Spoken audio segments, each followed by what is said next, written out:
사사기 7장 1절에서 18절입니다. 여룹바알이라 하는 기드온과 그를 따르는 모든 백성이 일찍이 일어나 하롯셈 곁에 진을 쳤고 미디안의 진영은 그들의 북쪽이요 모레산 앞 골짜기에 있었더라. 여호와께서 기드온에게 이르시되 너를 따르는 백성이 너무 많은즉 내가 그들의 손에 미디안 사람을 넘겨주지 아니하리니 이는 이스라엘이 나를 거슬러 스스로 자랑하기를 내 손이 나를 구원하였다 할까 함이니라.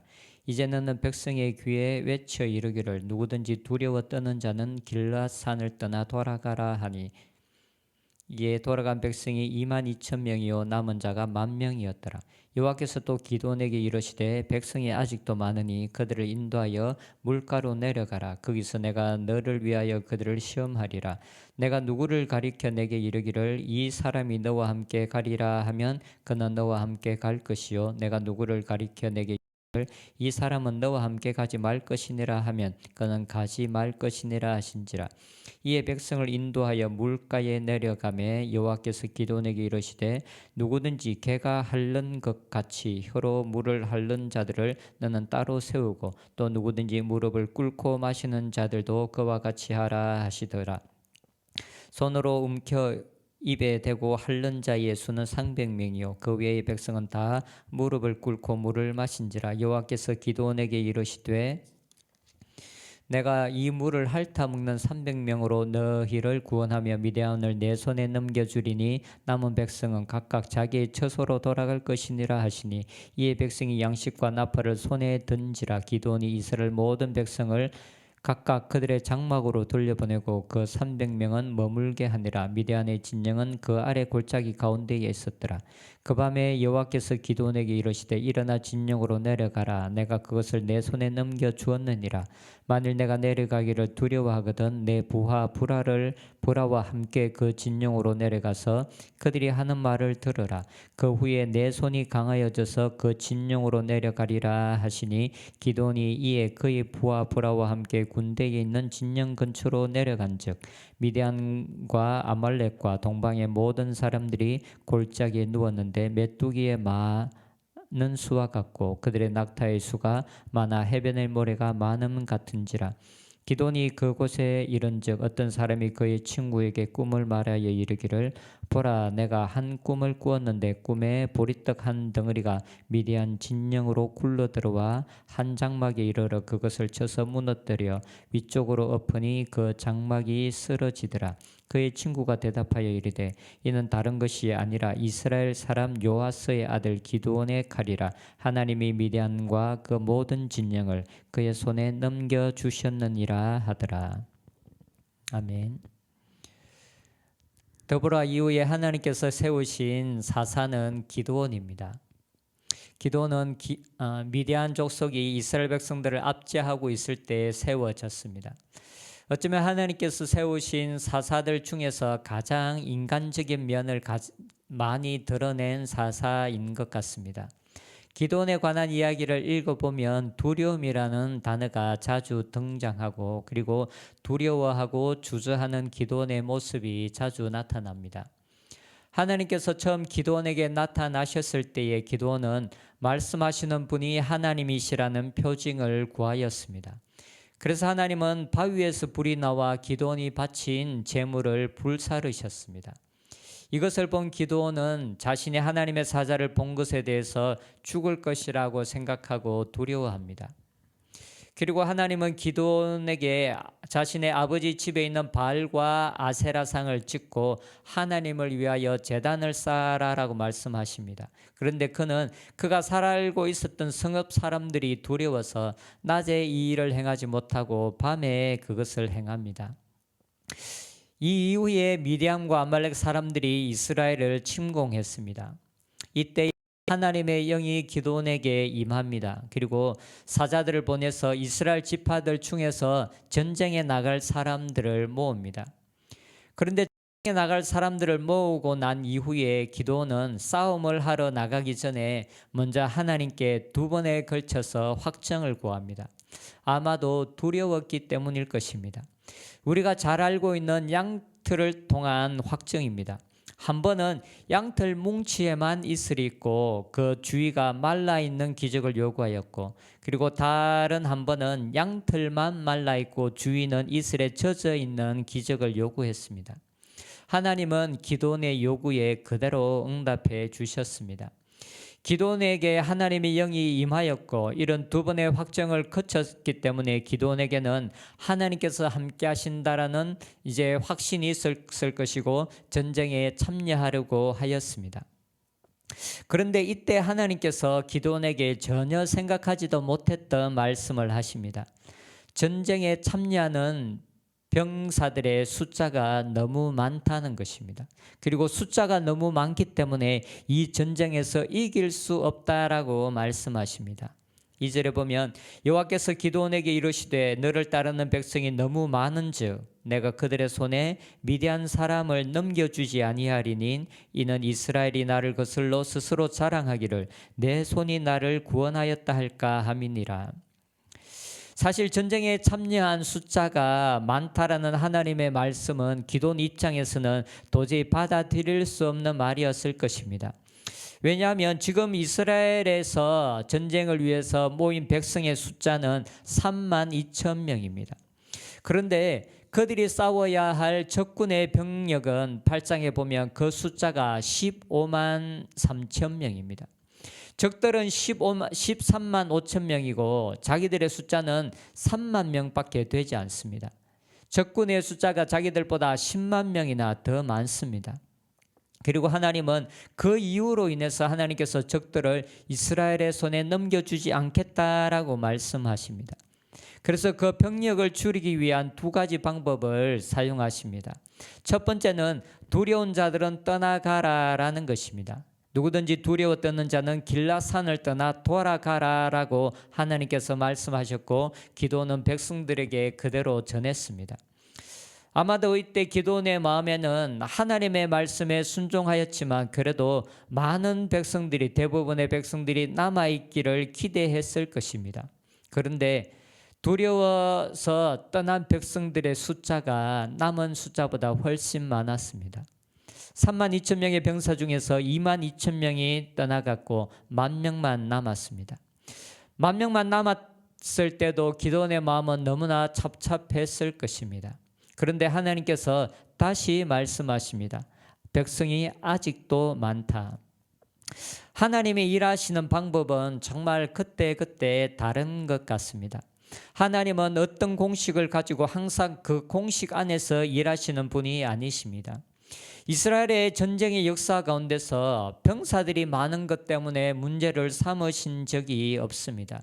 그런데 하나님은 지금 기드온에게 이것을 문제 삼으시고 이 문제에 있어서 순종하라라고 요구하십니다.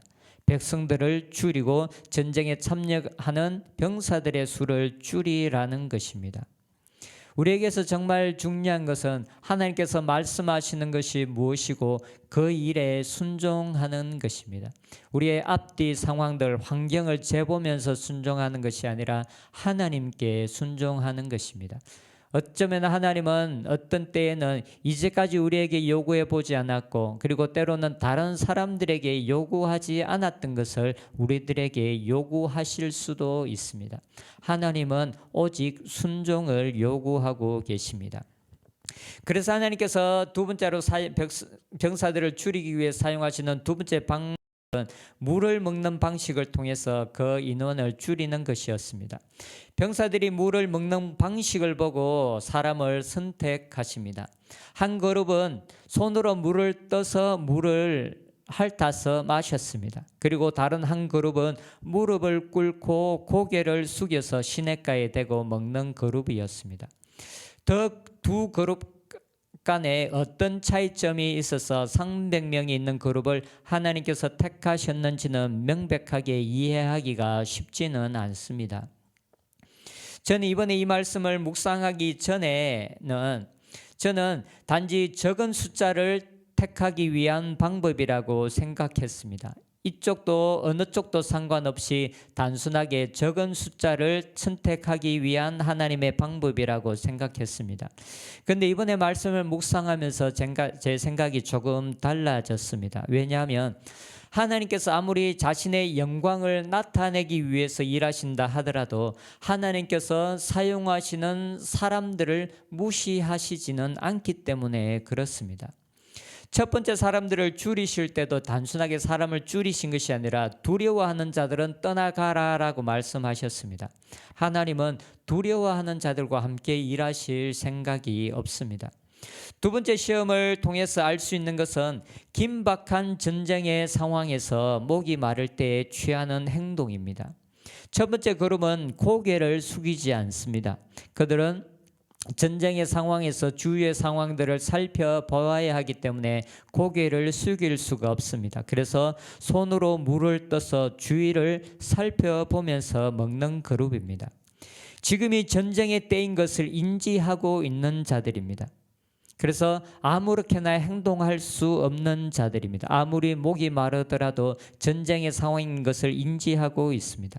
하지만 두 번째 그룹의 사람들은 무릎을 꿇고 고개를 숙이고 먹습니다. 전쟁의 때에 경계심이 없다라는 것은 두려운 일입니다. 하나님께서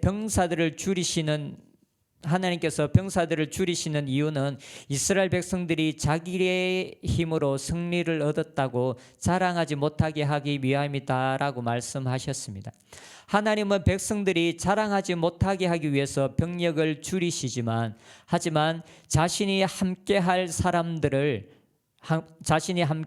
사람들은 항상 준비되어 있는 자들 그리고 용맹한 자들을 선택하시는 하나님이십니다. 전쟁이 하나님께 속한 일이라고 해서 모든 일을 하나님께서 혼자 하시는 것은 아닙니다. 분명한 사람들의 순종이 필요하고 하나님의 백성들의 믿음의 반응이 필요합니다. 그리고 때로는 자신의 목숨까지도 아까워하지 않고 전쟁에 임할 수 있는 용기를 가진 자들을 필요로 하십니다. 하나님은 소수이지만 이렇게 준비된 자들과 함께 하기를 원하시는 분이십니다. 하나님께서 일하신다고 해서 우리들이 해야 하는 일이 없어지는 것이 아닙니다. 하나님께서 능력을 가지고 계시다고 해서 우리들이 준비해야 할 것을 준비하지 않아도 된다라는 것이 아닙니다. 전능하신 하나님께서 하나님의 그 능력을 누구에게 부어주시느냐 하면 준비된 자들에게 부어주십니다. 하나님은 준비된 자들, 쓰임받기에 합당한 자들에게 하나님의 지혜를 주시고 하나님의 능력을 부어주시는 분이십니다. 그리고 하나님은 그들과 함께 하나님의 일을 행하기를 기뻐하는 하나님이시기 때문에 그렇습니다. 우리가 하나님의 일하시는 때를 기다리는 사람이라면 우리는 가만히 머물러 있어서는 안 됩니다. 우리는 준비된 자가 되어야 합니다. 하나님께서 우리를 부르신 자리에서 하나님께서 우리를 사용하실 수 있도록 실력을 키워야 합니다. 그리고 유용한 그릇이 될 수 있도록 스스로 준비하고 있어야 합니다. 하나님은 이렇게 준비된 자들을 사용하십니다. 하나님은 자신의 영광을 나타내기 위해서 백성들을 줄이셨지만 그러나 아무 사람이나 선택하신 것이 아니라 준비된 자들, 전쟁을 위해서 용맹스럽게 싸워 나갈 수 있는 자들, 그리고 전쟁의 상황에서 어떻게 해야 할지 아는 자들을 하나님께서 선택하셨습니다. 하나님께서 우리들을 사용하실 수 있도록 지금의 자리에서 지속적으로 준비해가는 자들이 되었으면 좋겠습니다.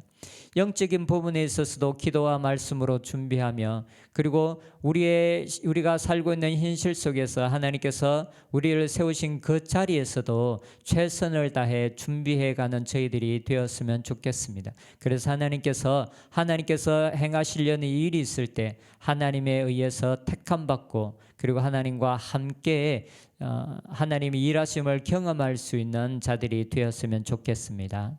기도하겠습니다.